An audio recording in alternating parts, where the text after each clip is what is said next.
Welcome back to વાઘ બકરી ચા પ્રેઝન્સ ફૂડ કોર્ટ. ફ્રેન્ડ્સ, આપણે શીખ્યા ગરમા ગરમ દૂધીના મુઠિયા, તો લખી લો તેની રીત.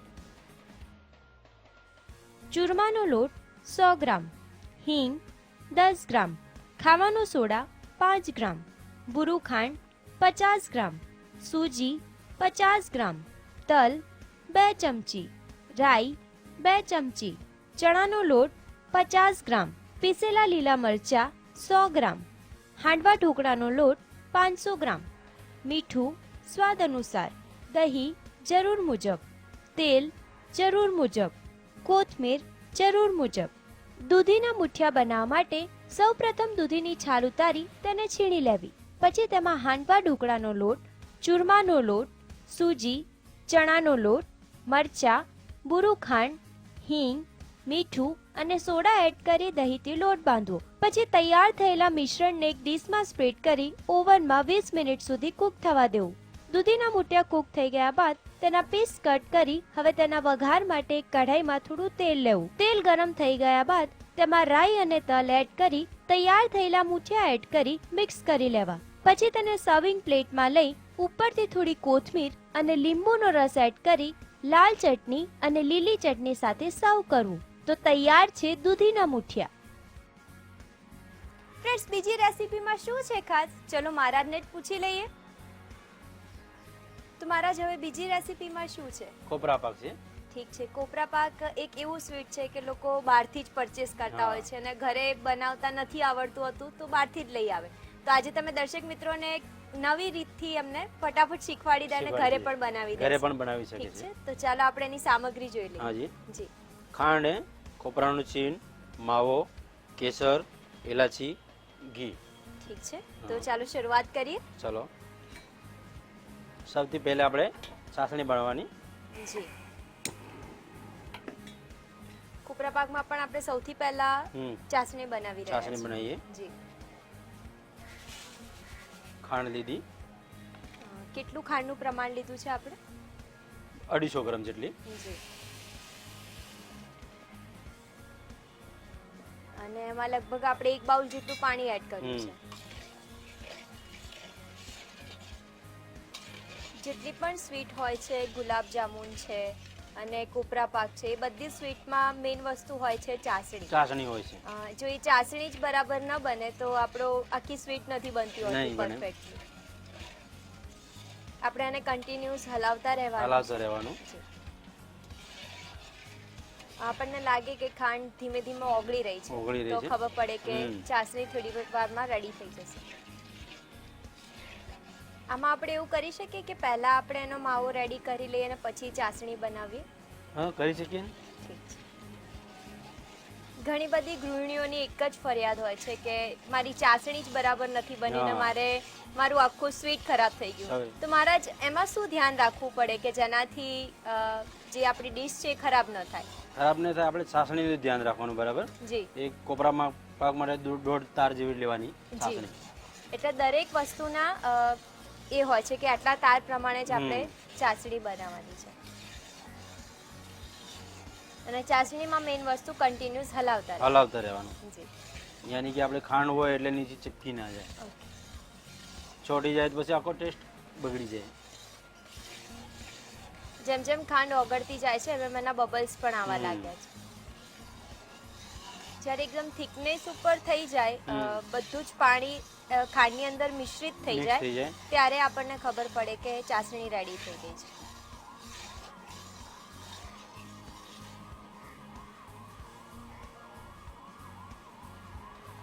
આપણે જે ફીસ પાડવા હોય, ફીસ તરીકે પાડવા હોય, થોડી ચાસણી 3-2.5 તારની લેવાની.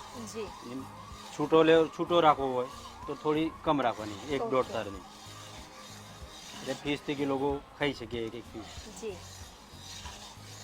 એટલે આપણે પીસીસ પ્રમાણે પણ ચાસણીના તાર એ રીતે રેડી કરવાના.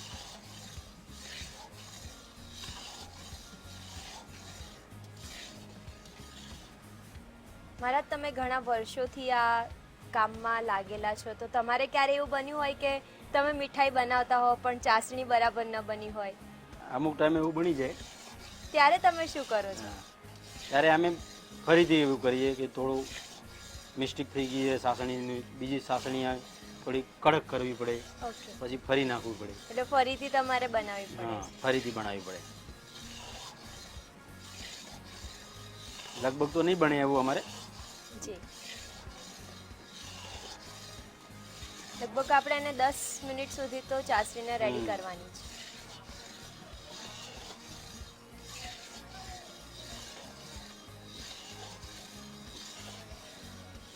ઘણા લોકો જ્યારે ચાસણી બનાવતા હોય છે ત્યારે ચેક કરતા હોય છે એ પણ હાથમાં રાખીને કે હાથમાં તાર રાખીને. ચેક હા. કે થયા કે નહીં થયા થયા કે નહીં એ થયા. રીતે પણ આપણે ચેક કરી શકીએ. ઓકે, હવે ચાસણી તૈયાર થઈ ગઈ છે હવે. જી, આપણને એ ખબર કેવી રીતે પડી કે ચાસણી રેડી થઈ ગઈ છે? અચ્છા, તાવેતામાં આપણે જોવાનું હોય છે. હમ. એ પછી એક જે તાર પડવા જોઈએ હા. એ તાર છૂટા છૂટા થઈને પડે એટલે પડે. આપણી ચાસણી રેડી થઈ ગઈ છે. ચાસણી રેડી થઈ ગઈ છે. ઓકે, સૌથી પહેલા આપણે માવો નાખવાનો અંદર. જી,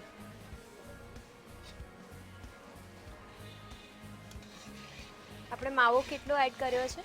આપણે 250 ગ્રામ જેટલો માવો એડ કર્યો. ઓકે,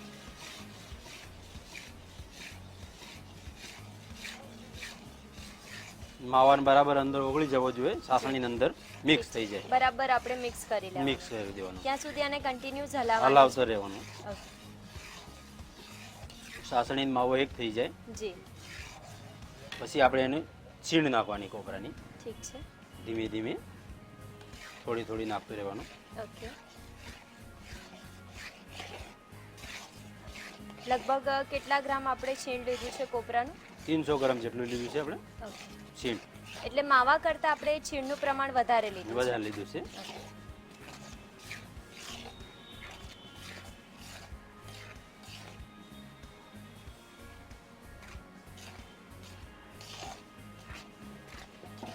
આવી જ રીતે બધું મિક્સ થઈ જાય Mix થઈ ત્યારે જાય. એકદમ બધું જ ભેગું થઈને એકદમ હમ. છૂટું પડવા લાગશે. હમ. પછી આપણે ગેસ બંધ કરી દેવાનો. જી, એ છે જ એમ 1 ચમચી જેટલું ઘી નાખી દેવાનું અંદર. ગેસ બંધ કરીને આપણે ઘી હમ. એડ કરીએ છીએ. આવું શા માટે કરીએ છીએ કે ગેસ બંધ કરીને જ આપણે ઘી એડ કરીએ? એની બરાબર આપણે લિસ્ટ થઈ જાય, અંદર મિક્સ થઈ જાય. ઓકે, અંદર કોપરું તો અંદર ગરમ જ હોય. જી, હમ. અને ઘી નાખવાથી અને આપણે જે માવો અને કોપરાનું છીણ નાખ્યું એનાથી એની સુગંધ પણ બહુ સરસ આવી રહી છે.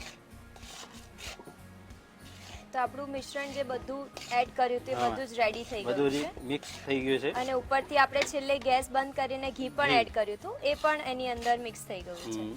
પછી એને આપણે એક થાળીમાં કાઢી લેવાની. જી,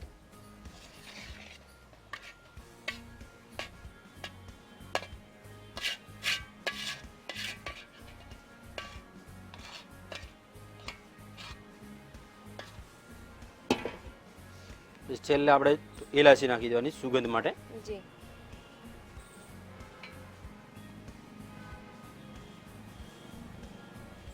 પછી એને મિક્સ કરી લેવાનું છે હમ. અને એને જ આપણે સ્પ્રેડ કરી લેવાનું છે. સારી રીતે પીસ કટ થાય એટલે આપણે એને તાવેતાથી એકદમ હમ. સપ્રમાણમાં આપણે દરેક જગ્યાએ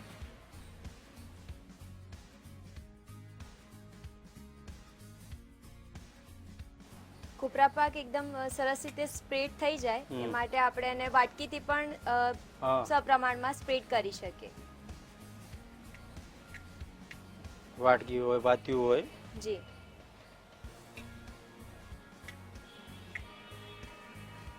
હવે શું કરવાનું છે? હવે એને પીસ પાડી દેવાના. જી, એટલે જ્યારે કોપરા પાક ગરમ હોય અને આપણે એને સ્પ્રેડ કર્યો તો તરત ને તરત જ આપણે પીસ કટ કરી લેવાના છે. ઘણા લોકો નોર્મલી ઠંડુ થઈ ગયા બાદ પીસ કટ કરે હા. છે પણ આપણે આપણે ગરમ ગરમ ગરમ જ પીસ પાડી દેવાના. જી. એટલે એમ હું ઉપરથી જે ચીપકીને બહાર ના આવે. ઓકે, આના ઉપર પછી આપણે કેસરના ચાંદા કરી દેવાના. જી,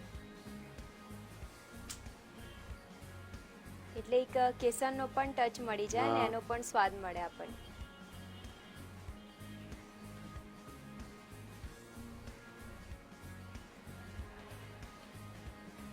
દરેક જે આપણે ચોરસ પીસ કટ કર્યા હતા એની ઉપર આપણે દરેક આવી જ ઉપર રીતે- લગાવી દેવાનો. જી,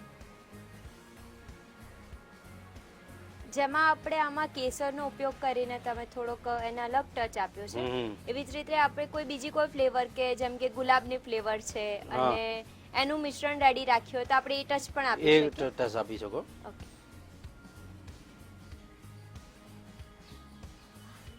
હવે આપણે એને થઈ ગયું છે રેડી. એને આપણે ઠરવા દેવો પડે.